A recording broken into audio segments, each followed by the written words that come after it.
Hello friends, कैसे हैं आप लोग। मैं हूं विजय और मैं हूं आदित्य। हमारे चैनल एडीविज में आपका स्वागत है।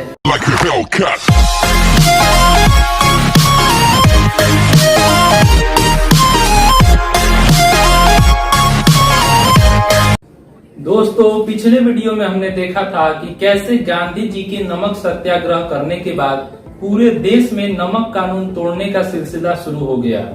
इसी क्रम में बिहार में भी समुद्र तट नहीं होने के कारण चौकीदारी कर के विरोध में आंदोलन शुरू हुआ। इस आंदोलन का सिवान जिले में नेतृत्व गंगा प्रसाद राय ने किया। सिवान में इसका नेतृत्व किसने किया? गंगा प्रसाद राय। इसके बाद यह आंदोलन अन्य जिलों जैसे गया, बाढ़, मोकामा, मुंगेर, भागलपुर, बेगूसराय इत्यादि जगहों पर फैल गया। दोस्तों, सविनय अवज्ञा आंदोलन के तहत जो छपरा जिले के कैदी थे, उन्होंने भी विदेशी वस्त्र पहनने से इनकार कर दिया तथा नंगी हड़ताल का आयोजन किया। इस आंदोलन में पटना की महिलाओं ने भी बढ़ चढ़कर हिस्सा लिया। उन्होंने भी विदेशी वस्त्रों का बहिष्कार किया। इस आंदोलन का नेतृत्व पटना में इमाम हसन ने की, जिसे आगे विंध्यवासिनी देवी ने बढ़ाया। गया में चौकीदारी करके विरोध में शुरू हुए आंदोलन का नेतृत्व चंद्रावती देवी ने किया।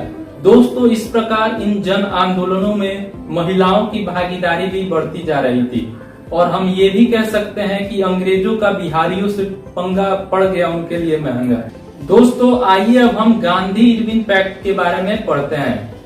इसी में ही सविनय अवज्ञा आंदोलन को स्थगित करने का निर्णय लिया गया था। दोस्तों, सविनय अवज्ञा आंदोलन की व्यापकता ने अंग्रेजों को भारतीयों से वार्ता करने के लिए बाध्य कर दिया। इसके बाद गांधी जी और लॉर्ड इरविन में एक वार्ता की गई, जिसे गांधी इरविन पैक्ट के नाम से जानते हैं। इसे दिल्ली समझौता के नाम से भी जानते हैं, जो 5 मार्च 1931 ईस्वी को हुआ था। इस पैक्ट के बाद गांधी जी ने सविनय अवज्ञा आंदोलन को स्थगित कर दिया और वे द्वितीय गोलमेज सम्मेलन में भाग लेने के लिए राजी हो गए। इसके बाद जो लॉर्ड इरविन था, उसने भी गांधी जी की कुछ मांगों को स्वीकार कर लिया। लेकिन जब गांधी जी द्वितीय गोलमेज सम्मेलन में भाग लेने के लिए गए, तो वहां पर किसी भी मुद्दे पर सहमति नहीं बन सकी और गांधी जी को निराश होकर वापस लौटना पड़ा। दूसरी तरफ अंग्रेजों ने दमन का सिलसिला और तेज कर दिया था, जिसके विरोध में गांधी जी को दोबारा सविनय अवज्ञा आंदोलन करना पड़ा। लेकिन इसमें पहले जैसा उत्साह नहीं था, अतः गांधी जी को 1934 में सविनय अवज्ञा आंदोलन को पूरी तरह बंद करना पड़ा। आइए दोस्तों, अब हम सविनय अवज्ञा आंदोलन के परिणामों को देखते हैं। सविनय अवज्ञा आंदोलन ने राष्ट्रीय आंदोलनों के सामाजिक आधार का विस्तार किया। यानी कि दोस्तों, इस आंदोलन ने समाज के विभिन्न वर्ग जैसे कि मजदूर लोग, गरीब लोग, अशिक्षित लोग और साथ ही साथ महिलाओं को भी आंदोलित कर दिया।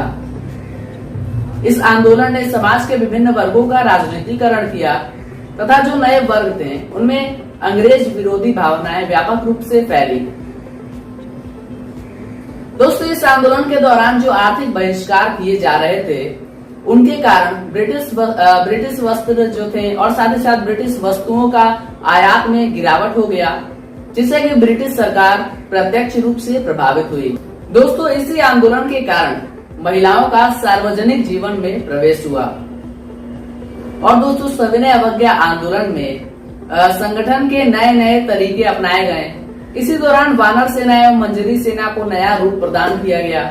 साथ ही साथ इसी समय प्रभात फेरी का भी आयोजन संगठनात्मक तरीके से किया गया था।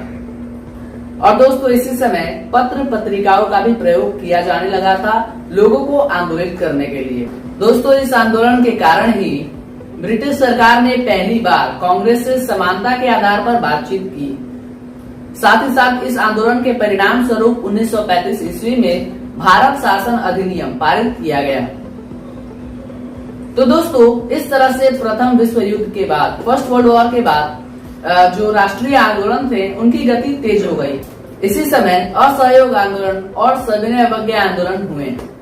साथ ही साथ दोस्तों, अब जो मजदूर वर्ग थे और गरीब लोग थे, इनके द्वारा भी आंदोलन किया जाने लगा, जिसने कि भारत के स्वतंत्रता में महत्वपूर्ण योगदान दिया। दोस्तों, आइए अब हम किसान आंदोलनों के बारे में विस्तार से पढ़ लेते हैं। 19वीं शताब्दी के उत्तरार्ध में, अगर उत्तरार्ध कहते हैं तो 1850 के बाद, अगर 19वीं शताब्दी के पूर्वार्ध कहेंगे तो 1850 से पहले, तो 19वीं शताब्दी के उत्तरार्ध में भारतीय अर्थव्यवस्था पर जो लगातार अकाल पड़ रहे थे, उनके कारण इसकी स्थिति काफी त्रस्त हो गई थी। इसके साथ ही भारत में 1876 से 78 और 1897 से 98 तथा 1899 से 1900 तक के बीच जो अकाल पड़े और अंग्रेजों की खराब नीतियां थी, उसके कारण यहाँ की कृषकों की स्थिति काफी दयनीय हो चुकी थी। तो इसके विरोध में किसानों ने देश में भिन्न भिन्न जगहों पर आंदोलन किए। इसके परिणाम स्वरूप अंग्रेजों ने कुछ सुधारात्मक कार्य किए, कुछ अपने भू राजस्व नीति में सुधार किया तथा कई टेनेंसी एक्ट पारित किए, लेकिन इससे किसानों की स्थिति में कोई खासा प्रभाव नहीं पड़ा।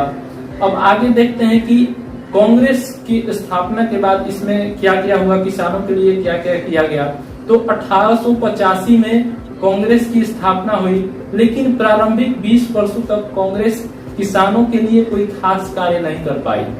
लेकिन कांग्रेस के हर अधिवेशन में इस बात पे चर्चा जरूर की जाती थी कि कैसे किसानों की स्थिति में सुधार किया जाए। अब भारत की राजनीति में जब गांधी जी का आगमन हुआ, तब यहाँ के किसान आंदोलनों को एक नई दिशा मिली। उसके बाद से ही भारत के भिन्न भिन्न जगहों पर किसान आंदोलन काफी तेज हो गए। तो हम गांधी जी के आने के बाद जो भारत में किसान आंदोलन हुए, जो किसान आंदोलनों की गति तेज हो गई थी, उनको विभिन्न शीर्षकों के तहत, यानी जैसे चंपारण आंदोलन, खेड़ा आंदोलन, मोपला विद्रोह, इन सब के तहत विस्तार से जानने का प्रयास करेंगे। आइए दोस्तों, अब हम चंपारण आंदोलन के बारे में पढ़ते हैं, जो कि 1917 ईस्वी में किसानों के द्वारा किया गया था। दोस्तों, बंगाल और बिहार के जो किसान थे वो अंग्रेजी व्यवस्था से सबसे ज्यादा प्रभावित थे। साथ ही साथ बिहार में विशेषतः नीलहे गोरों के द्वारा 3 कटिया व्यवस्था सबसे ज्यादा प्रचलित थी। दोस्तों, 3 कटिया व्यवस्था एक ऐसी व्यवस्था है जिसमें किसानों को अपनी भूमि के 3/20 हिस्से पर नील की खेती करनी होती थी, लेकिन किसान ऐसा करना नहीं चाहते थे, क्योंकि दोस्तों नील की खेती करने से जो भूमि की उर्वरा शक्ति है वो नष्ट हो जाती है। तो इसलिए किसान ऐसा नहीं करना चाहते थे, लेकिन अंग्रेजों के दबाव के कारण उन्हें ऐसा करना पड़ता था। और साथ ही साथ दोस्तों, वहाँ पर जो बागान मालिक होते थे, उनके द्वारा भी किसानों पर दबाव डाला जाता था कि वे अपने उपज को एक निश्चित राशि, जो कि बागान मालिकों के द्वारा तय की जाती थी, तो बागान मालिक किसानों को ये दबाव डालते थे कि वे अपनी उपज को केवल उन्हीं को एक निश्चित राशि में बेचे।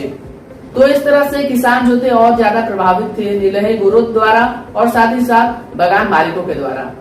और दोस्तों, इस समय एक महत्वपूर्ण घटना घटी, वो था जर्मन वैज्ञानिकों द्वारा कृत्रिम नीले रंग का उपयोग करना, नीले रंग का निर्माण करना। तो दोस्तों, इससे क्या हुआ कि भारत के नील का जो मांग था वो विश्व के बाजार में गिर गया, जिससे कि बागान मालिकों को घाटा होने लगा। अब वे अपने मुनाफे को बनाए रखने के लिए किसानों पर दबाव डालना शुरू कर दिए, उन पर ज्यादा कर लगाना शुरू कर दिए। तो दोस्तों, अब देखिए 1916 ईस्वी में भारतीय राष्ट्रीय कांग्रेस का लखनऊ अधिवेशन हुआ था, जिसमें कि एक किसान राजकुमार शुक्ल ने सबका ध्यान इस समस्या की ओर आकर्षित किया और साथ ही साथ उसने गांधी जी से चंपारण आने के लिए अनुरोध किया और साथ ही साथ ये भी कहा कि आप आकर किसानों की समस्याओं को नजदीक से देखिए, उन्हें समझिए और इसका हल निकालिए। तो अब क्या हुआ कि गांधी जी भाई आ गए यहाँ पर मोतिहारी में, जो कि चंपारण का एक जिला कार्यालय था। तो जब गांधी जी मोतिहारी पर पहुंचे तो लोग उससे बहुत ज्यादा उत्तेजित हो गए और सरकार द्वारा इसे जनहित के लिए खतरा मानकर गांधी जी को वापस जाने का आदेश दिया गया, लेकिन गांधी जी ने इसे मानने से मना कर दिया, जिसके कारण गांधी जी को तत्काल उसी समय गिरफ्तार कर लिया गया और जिला न्यायालय द्वारा मुकदमा चलाया गया। लेकिन दोस्तों, बिहार सरकार द्वारा जिला न्यायालय को आदेश दिया गया कि वो गांधी जी को छोड़ दें और साथ ही साथ गांधी जी को भी आंदोलन करने से मना किया गया। लेकिन गांधी जी को ये भी आजादी दे दी गई कि अब वे किसानों की समस्याओं को जान सकते थे, समझ सकते थे। तो अब गांधी जी आ गए यहाँ पर किसानों के पास उनकी समस्याओं को देखने, और इसी समय गांधी जी ने किसानों किसानों की समस्याओं को नजदीक से देखा, उन्हें समझा। तो दोस्तों, अब गांधी जी समस्या का हल करना चाहते थे, तो उन्होंने सरकार पर दबाव डाला। किस लिए? चंपारण एग्रेरियन कमेटी का गठन करने के लिए। तो अब सरकार ने चंपारण एग्रेरियन कमेटी का गठन किया और गांधी जी भी उसके एक सदस्य थे।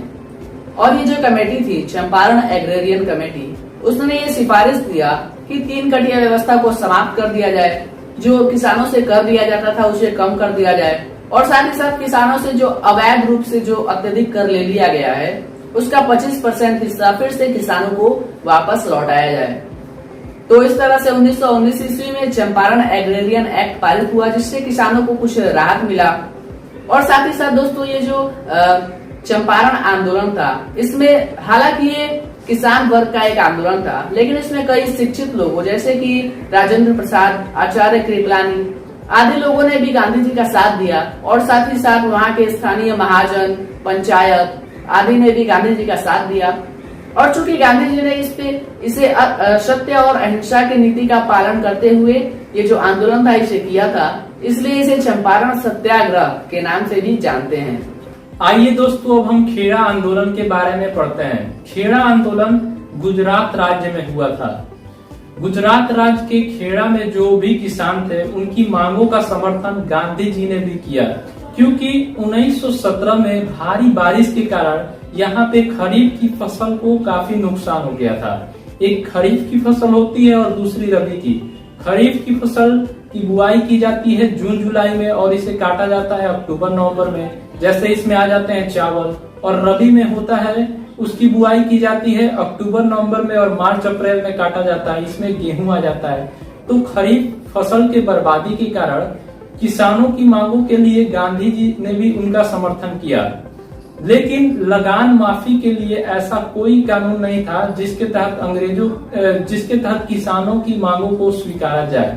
इसके साथ ही अंग्रेजों ने किसानों की मांगों को यह कहते हुए अस्वीकार कर दिया कि बाहरी लोग किसानों को लगान नहीं देने के लिए भड़का रहे हैं। लेकिन अंग्रेजों का यह आरोप निराधार था। तो इसके विरोध में आगे चलकर गांधी जी ने 22 जून 1918 के लिए 1 महीने के लिए सत्याग्रह का आयोजन किया। इसके बाद जो रबी की फसल होती है उसकी पैदावार खेड़ा जिले में अच्छी हुई। साथ में गांधी जी के सत्याग्रह के कारण अंग्रेजों को अपने नियम बदलने पड़े और उन्होंने लगान में कुछ छूट दे दी। इसलिए खेड़ा जिले की स्थिति जो थी, किसानों की स्थिति कुछ हद तक सुधरी। तो इसके बाद क्या हुआ दोस्तों कि जो भी गांव में रहने वाले किसान थे, उनमें भी अब अंग्रेजों के खिलाफ आंदोलन करने का साहस जगने लगा। दोस्तों, आज के इस वीडियो में हमने नमक सत्याग्रह के बाद बिहार में किस तरह आंदोलन हुआ, उसके बाद सविनय अवज्ञा आंदोलन किस तरह स्थगित हुआ तथा उसके क्या क्या परिणाम हुए, किसान आंदोलन और उसके तहत 2 महत्वपूर्ण आंदोलनों जैसे चंपारण आंदोलन और खेड़ा आंदोलन के बारे में पढ़ा। आगे आने वाले वीडियो में हम और सारे किसान आंदोलनों के बारे में पढ़ेंगे। तो दोस्तों, अगर आपके पास हमारे लिए कोई सजेशन हो तो वो आप कमेंट बॉक्स में जरूर बताइएगा, ताकि हम अपने कंटेंट में सुधार ला सकें। और इस तरह के वीडियोस देखने के लिए सब्सक्राइब कर दीजिए हमारे चैनल को। तो मिलते हैं अगले वीडियो में, तब तक के लिए बने रहे हमारे साथ।